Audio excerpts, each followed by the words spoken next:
us what kind of an agenda did you have with Honeydrippers? What were you hoping the audience would take from it? Well, some of it is just it's a good story, and you kind of get involved in these people's lives. Danny Glover's family, Lisa Gay Hamilton and Yaya DaCosta. You kind of root for them, like you do in movies where you attach to the characters. But I think it's also kind of important for us. We're most of us grew up with rock and roll.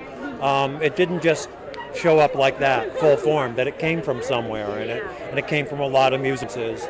And this is kind of it's set in Alabama in 1950. All those influences are there. You could just look at a jukebox and say, oh, there's country western, there's blues, there's rhythm and blues, there's jump, there's swing, there's gospel, and all those things went into what eventually got called rock and roll. And what's the genesis of the story? Where did this idea come from for you? I think it came because the first record I ever owned was Hound Dog by Elvis Presley, and as a kid you just accept, well, he made up this song, and then you look into the history of it, and it was written for Big Mama Thornton, who was like a Ma Rainey type singer from the 30s almost. She was kind of a throwback, by two Jewish guys from Los Angeles who used to go down, Lieber and Stoller, who used to go, listen to the R&B shows on Central Avenue, and then covered by this country boy from Tennessee.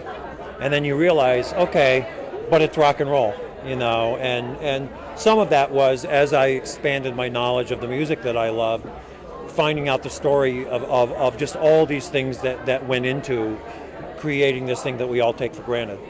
I'm here because of a movie called Honeydripper by John Sayles, and I play the sheriff in this movie. I play he's interested in Danny Glover's wife's fried chicken. I think I am too. I am, yes.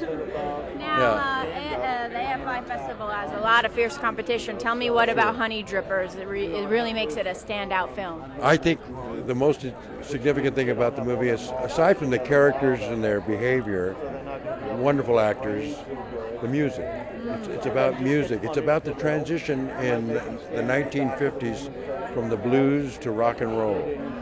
And the music is just great. Yeah. Did you get to listen to a lot of it while you're making the movie? No, but right afterwards we did, yeah. Really, I was actually very impressed by the lineup of the movies, especially in the competition. It's a really kind of nice broad range of things, some very experimental things, some more mainstream things, some people, you've never heard before but you're hoped to hear of again. So, it's really great to be here.